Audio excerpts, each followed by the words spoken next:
Good morning guys, in front of me is Samsung Galaxy Z Flip 5 and let me show you how to perform a soft reset of this device.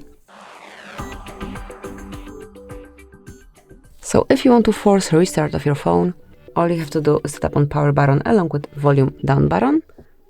Just tap and hold, keep holding.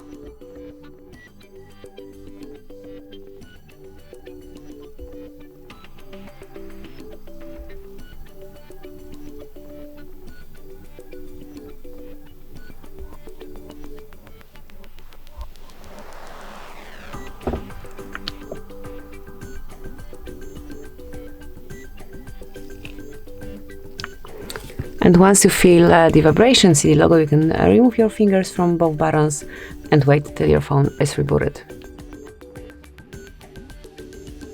Now you can unlock your phone. And that's it, that would be all. Thank you for watching. Please subscribe our channel and leave the thumbs up.